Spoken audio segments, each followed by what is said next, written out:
Sudah termaktub dalam lipatan sejarah bahawa bahasa Melayu telah diangkat sebagai bahasa rasmi negara pada 1 September 1967. Bismillahirrahmanirrahim. Terima kasih kepada saudara penerajuk acara, staf intelektual kehakiman yang bijaksana, seterusnya rakan-rakan hadirin yang saya cinta. Assalamualaikum dan salam sejahtera. Bahasa Melayu, wadah masyarakat bersatu. Demikianlah maudud pidato yang akan saya sampaikan kepada sidang hadirin sekalian. Maka saya pohon 1000 perhatian agar tak timbul ratusan soalan dek cakna yang tak diberikan sepanjang pidato saya sampaikan.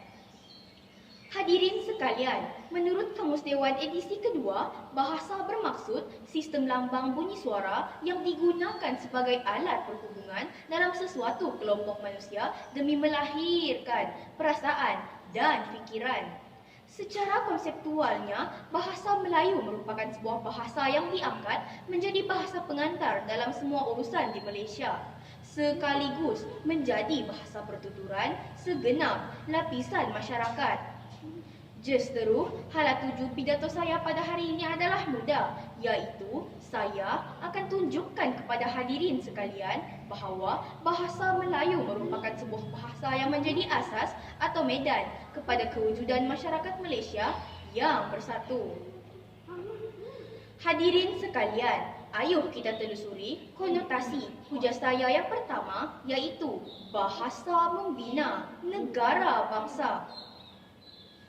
Pelaksanaan bahasa Melayu sebagai bahasa pengantar dalam pendidikan merupakan sebuah elemen penting dalam membina negara bangsa. Dalam hal ini, apabila bahasa Melayu digunakan di sekolah maupun di institut pengajian tinggi, maka akan lahirlah masyarakat yang bersatu kerana mereka memahami akan pentingnya bahasa Melayu sebagai bahasa penyatuan masyarakat. Jelas mereka sedar bahawa perlunya bahasa Melayu dimartabatkan dalam membina negara bangsa. Sebagai contoh, Penyata Razak telah dijadikan sebagai asas Ordinan Pelajaran 1957 yang menekankan peranan bahawa bahasa Melayu merupakan bahasa kebangsaan dan agen perpaduan negara. Dengan ini, masyarakat sedar bahawa perlunya bahasa Melayu dimartabatkan agar masyarakat dapat hidup bersatu dengan asbab bahasa membina negara bangsa. Hadirin sekalian, konotasi kedua, bahasa ditutur masyarakat gemilang. Bahasa merupakan elemen penting dalam perhubungan seharian. Dalam hal ini, saya akan berbicara mengenai beberapa individu tanah air yang menjulang bahasa Melayu tapi pada masa yang sama tidak mengetepikan bahasa yang lain.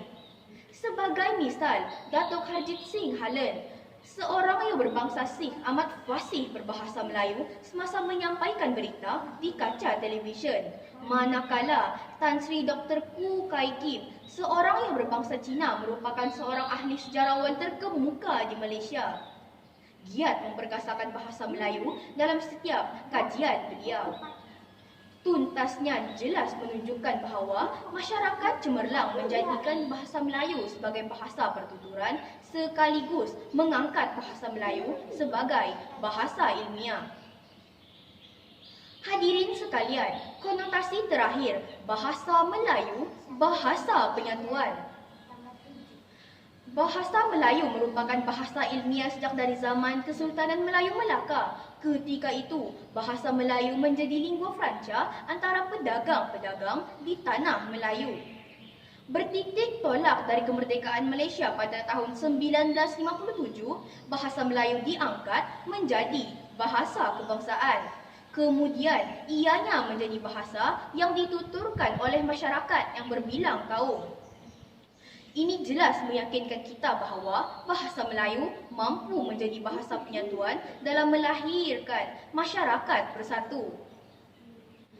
Hadirin sekalian, akhirul kalam, dalam kita menilai akan kedudukan bahasa Melayu sebagai wadah masyarakat bersatu, ianya akan berakhir dengan polemik yang tak berpenghabisan.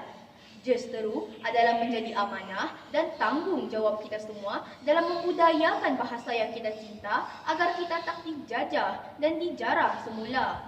Oleh itu, yakinlah bahasa Melayu wadah masyarakat bersatu.